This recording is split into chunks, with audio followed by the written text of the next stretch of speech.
knockout blow.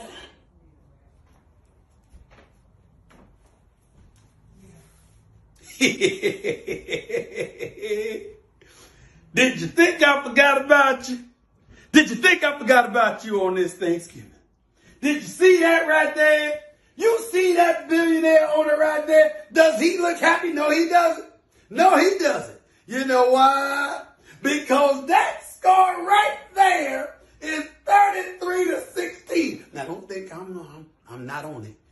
I rewinded that. It's actually worse. It was 41-16, the final score. Did you see it? Did you see it? Huh?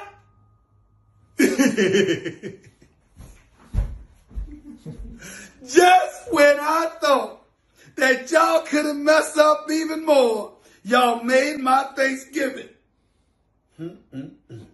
You Cowboy fans out there, it's a tough night, isn't it? It's a tough night. Had a tough year, but the bottom line is you all were talking smack. You thought you were going to be in first place after the night, didn't you? You thought you was going to be in first place. You thought that, hey, Thanksgiving, we're going to be in first place, but guess what? No can do. Those Cowboys now are 3-8 on my, even lower than we expected. To Alex Smith and the Washington football team that don't even have a name. All I got to say is this. How about the Cowboys on Thanksgiving yet again? Bye, y'all.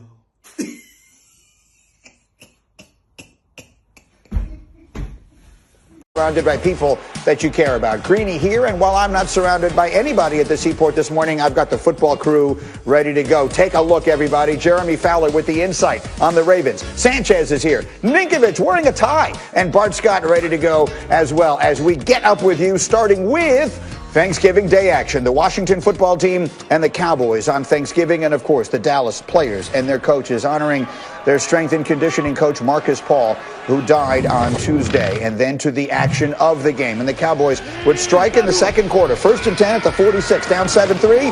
Down no more. Andy Dalton. Amari Cooper had a big day. 54 yards and a score. 6 catches. 112 yards. Cowboys in the lead 10-7.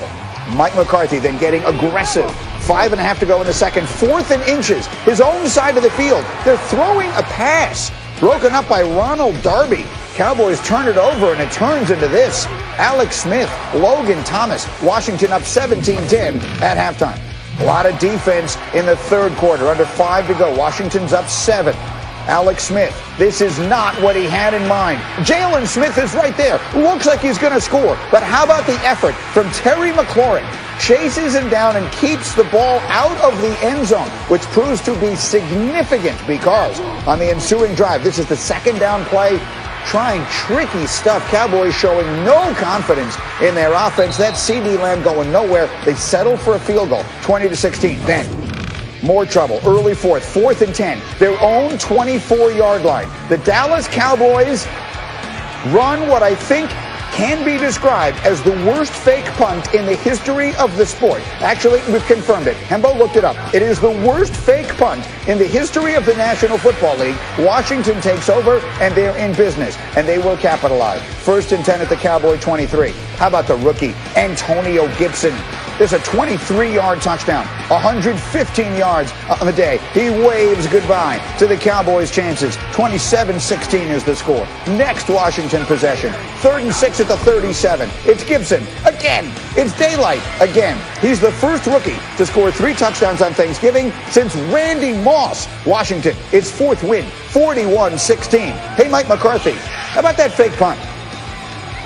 On the fake punt call, do you ever consider the negative part of it and say, okay, we're in this game, it's a 4-point game, let's just punt it and see if we can get a stop? Well, you won't get anywhere if you're thinking about negatives all the time. Obviously it was a solid play call. It's a good play design. Their gunner made a good play, came off of it. He put us in a high-low read. That's the nature of those plays. You can never convert them, obviously, if you don't call them and if you don't believe in them. So I clearly understood the situation when it was called. Mike, just to clear that up, you're saying you believe that's a solid play call and the risk doesn't even factor into it because that's negative thinking? I'm fine with my answer before. So that's how that went. And let's bring in the guys for the conversation here. So he described that as solid play call and solid play design.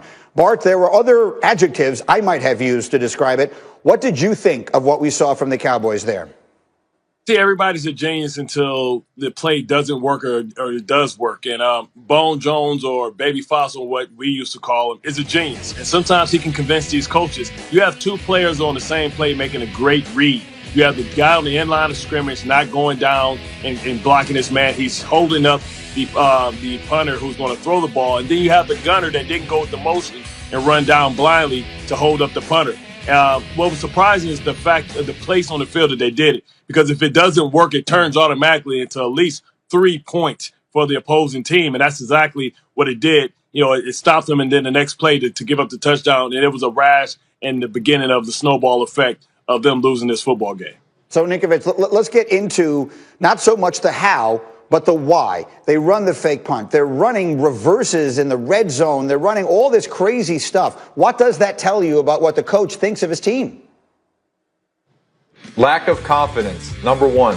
When I see these plays, the trick plays, when you're going deep in the playbook to try and come up with something to score or to convert a fourth down, that means that you don't have confidence that you can go out there and run a normal play and get the job done. So when I watch them go for it on a fake punt, 4th and 10, deep in their own territory, I mean, look, I've seen a bad punt. I've seen the Colts catastrophe October 18th, 2015. That was a bad fake punt. This is a bad fake punt. And when you do those things, it's just lack of confidence, plain and simple. So, Sanchez, when you watch this offense play, because we're sitting here talking about Mike McCarthy not having confidence in his offense, maybe that lack of confidence is justified. They lose 2 offensive linemen at the very beginning of the game. In fairness, that obviously plays a role here. What did you see from it yesterday, Mark? That will 100% affect the way you call plays. But I'm not used to being the contrarian and going against the grain here. But if the tables are turned and Washington loses this game, I mean, they ran a fumble-rooski, okay? They let their tight end throw a pass. Like, everybody around the league yesterday, the Lions, the Texans, everybody ran trick plays. So everybody goes deep in their playbook on Thanksgiving, and they do some fun stuff, some stuff that gets their guys energized. They got to get the energy amped up. It's a short week. Guys are tired. Guys want to be with their family. So I get it, but we can't be too hard on them. I understand they gave up 3 points automatically, and of course they're searching. It's a rough game for them. They lose 2 linemen, like you said, before the game. So yeah, of course, they're searching a little bit, but let's be fair for everybody. Yeah, it wasn't the greatest play, but you could see it from the end zone right here. He's got a guy open, Bart. He's got a guy open just past the 40-yard line. It did seem to me, Bart, that he should have been looking to throw the ball, but it doesn't look to me like he ever actually looks. When I first see the play, I'm thinking he's going to throw a pass, but he doesn't look like he's aware that he's going to throw a pass.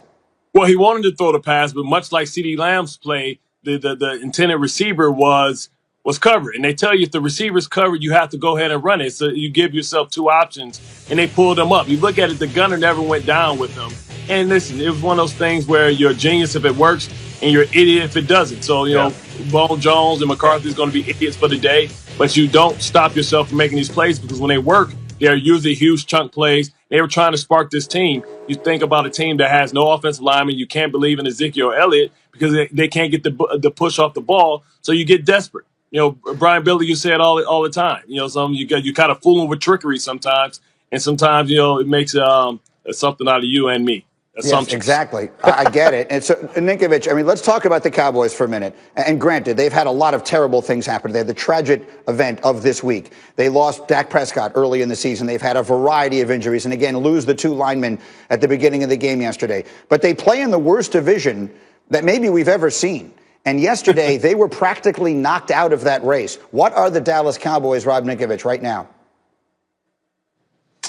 I mean, I think I can't even answer that question because when I watched them, your best player, Zeke Elliott, leads the NFL in fumbles. He's giving the ball away multiple times with 6 on the year. So when your best players aren't playing to the level that they should and the level that you're paying them and you're losing offensive linemen and you've lost your big time starting quarterback who is supposed to be the savior this year because he was on a contract year and he unfortunately got hurt.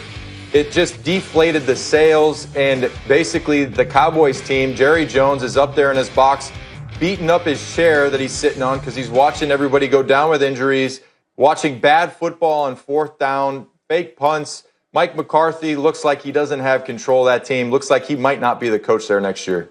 It is a complete mess in Dallas for sure. On the flip side, Mark, let's talk about the team that won this game yesterday and that has started to stabilize things. And they've got a first-year coach who everybody respects a lot there and around the league. They've got a good young running back. They've got a good young wide receiver. They've got a ton of good young defensive linemen. Is Washington the best team in that division, Mark Sanchez? I think the way things are going right now, it really looks that way. And part of that, like you said, we entered this season learning about Ron Rivera battling cancer, and he's been just such a calming presence for that whole organization. They went through the name change. If anything, he was the savior for them, and they didn't even realize it. He's the perfect personality, the guy who can control this locker room and keep guys together, energize them, motivate them to crescendo at the right time, and potentially make the playoffs. It looks like they're in the driver's seat to win the division.